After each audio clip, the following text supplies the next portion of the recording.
Hey guys, WixGadget here, bringing you today an in-depth review on the Motorola Droid 2 on Verizon Wireless. So let's start straight from the top. So we're just going to unbox this phone here. So straight out of the box, you have your phone. Now, obviously we've removed some of the packaging and such things, so there's the phone. And once we take this out, you have your manuals here and some screen cleaner, and the charger is not here right now. We kind of misplaced it, but you also come with the charger. So let's take a look at the phone. Close that there. Alright, so first things first, let's look at the outside of the phone. Now, looking at the outside of the phone, it's not really that much different from, let's say, the original Motorola Droid. Now, a few things look a little bit different here and there, like the back looks a little bit more cleaner. It doesn't have much cuts and edges and such things like the original Droid. And they've improved the battery slider so it won't fall out as easily as the first Droid, as many people have complained. It just looks a little bit more clean and smooth. Maybe they've changed a few positions here and there of holes and things like that. The volume slider looks a little bit different. The power button, I'm not really a fan of the new power button. It's a little bit hard to reach and access. If you're just taking out your phone out of your pocket just like that and you want to click it, it's a little bit hard. You have to kind of reach into the phone a little bit to access that, but that's that. So let's take a look at the keyboard really quick. If you notice, they've took out the D-pad, which is completely an unnecessary component on the Motorola Droid.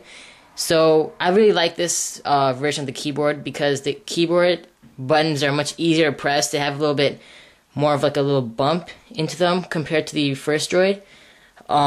Here are they've extended some of these buttons like width so that they're much easier to access, and they've added some arrow keys down here, and they've gotten rid of some of those blank keys that were there on the first Droid. And of course, obviously, it just looks a little more sleeker than the first Droid. As you can see over here in these little curves, they made it silver. So, yeah, that was a quick look at the outside of the phone. So now we're going to take a look at the specs of the Droid 2 and how it is different from the Droid 1. So the camera is still the same. It is still a 5 megapixel camera with dual LED flash, and it does not take 720p videos like the Droid Incredible and the Droid X. And it doesn't include an HDMI port, which we see on the Droid X. And it seems to have 8 gigabytes of internal memory and a preloaded 8 gigabyte micro SD card, and can support up to 32 gigabytes. And it does come with Android 2.2 Froyo installed, and it also has Motoblur.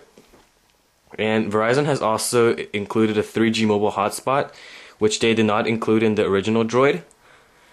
And it also does have a dedicated camera key on the right side, a volume rocker right here. On the top we do have a 3.5mm headphone jack and a lock screen. And over here we have a micro USB port. And here's the battery cover and the speaker grill. So let's talk about spec wise. It still has the same processor as the Droid X, a 1 GHz Ti processor with dedicated GPU. So the screen size on the Droid 2 has not changed. It's still 3.7 inches with 854 by 480 pixels. And the price, it will cost you $199 on a 2-year contract, of course. And that's about it. So now let's take a quick look at the operating system on the Motorola Droid 2. Now, the Droid 2, as you probably know, comes preloaded with Android 2.2 Froyo, which is one of the first Android phones to come preloaded with this. Now, a number of Android phones are going to get this update on over the air, which is called an OTA update, but this is the first phone that comes preloaded. So now one of the first major upgrades on Android 2.2 is this lock screen. Now, it's not really major upgrade in terms of functionality. It just looks a little bit different. When you unlock, you just slide like that to unlock it, and if you want to do the sound, then you go like that, sound off, sound on. Now, one major glitch that we've seen on this lock screen is that it can be a little bit jittery and a little bit buggy. So as you see, once you hold it there, then it starts going a little bit crazy over there. It goes off and on, things like that. So it can vary in terms of the person's finger, I guess, but that's a little bit of a glitch right there. So they'll probably fix that in a software update.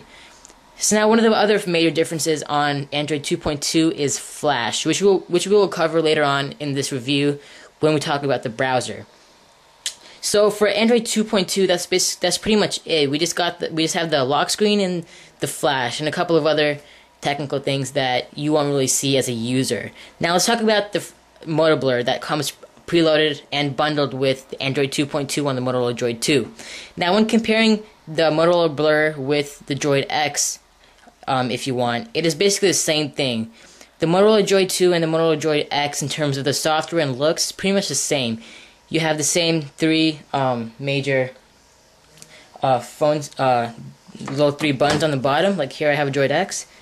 The same things over there, and the icons are the exact same. And you have the same Motorola widgets that come also preloaded. Now let's take a quick look at the Motorola widgets.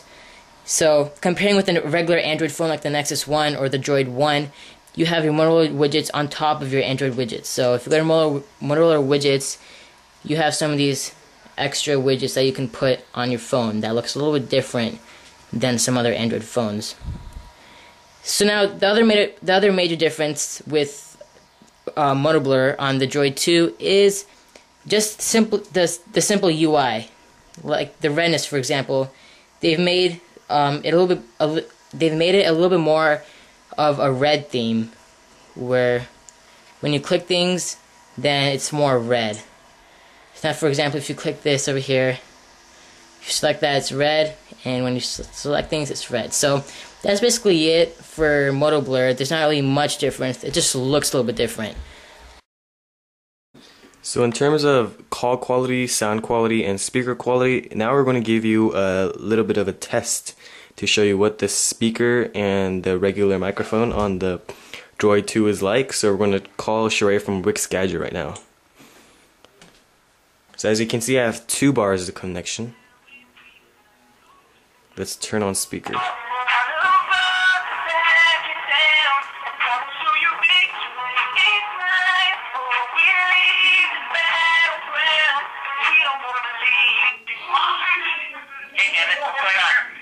So Sheree is currently in a very crowded area, and this is a speaker quality test. Say hi, Sheree.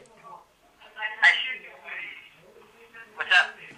So the speaker quality is very clear, and now we're going to switch to microphone. Hi Sheree, can you hear me? Yeah, I can hear you. How is the sound quality? It's not coming very crisp because I guess we're in a low populated 3G area. Okay, thank you, Sheree. Alright, shit. So you can see when we are in a crowded area, it's not as crisp as the Droid X might be. So that is one flaw the Droid 2 might have. If you're constantly in a crowded area, you might want to go somewhere quiet to make a call. And that's about it for our call quality. For speaker quality, the speaker quality was pretty good. And we probably didn't hear any buzzing. I don't think I heard any buzzing, so I don't think Sheree heard any buzzing too. So that's the speaker quality. The sound quality, it's really loud, I have to say. The speaker, although it's on the back, it's super loud. I'm amazed by how loud it is compared to other phones. So the speaker is pretty dang loud. I like the speaker on this phone. Alright, so now we're going to talk about the apps on the Motorola Droid 2, aka apps on the Android market. Now unfortunately on this Droid 2, since it's so brand new right now, we don't have a Google account set up with this. So we're just going to take a look at the Android apps on the first Droid, which will be the same thing, so you're still going to be getting the same experience. So just like that. So now let's take a look at the Android market over here. And again, it's the same thing, it just might look a little bit different on the Droid 2 since we have Motoblur running on top of it. But other than that, it's the exact same apps, exact same statistics, and yeah. So So in the Android market, you have three main categories. You have apps. So as you can see there, you have apps, games, and you have Verizon.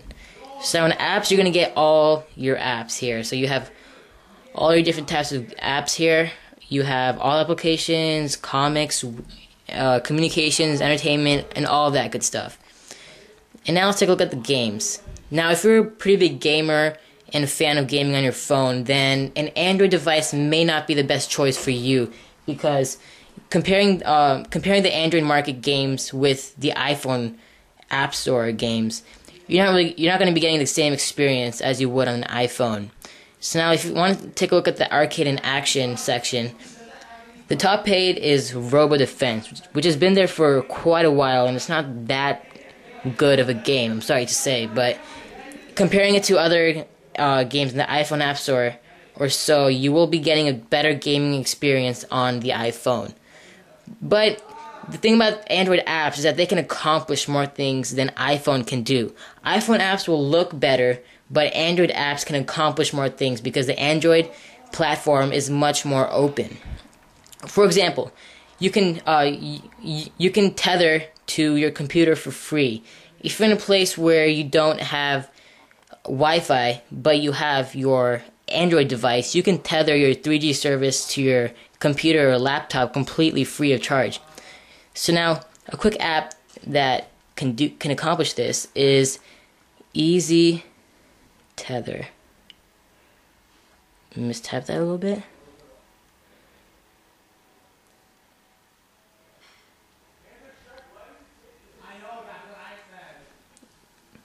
So Easy Tether. Now, Easy Tether is the software that I use to tether to my laptop. There's a free version, there's a $10 version. When you get the paid version, you're basically paying to unblock the HTTPS sites, which the free version blocks. Now, another software that you can quickly accomplish that is a PDA-Net. Now, I don't want to go too much into this, but you get the point.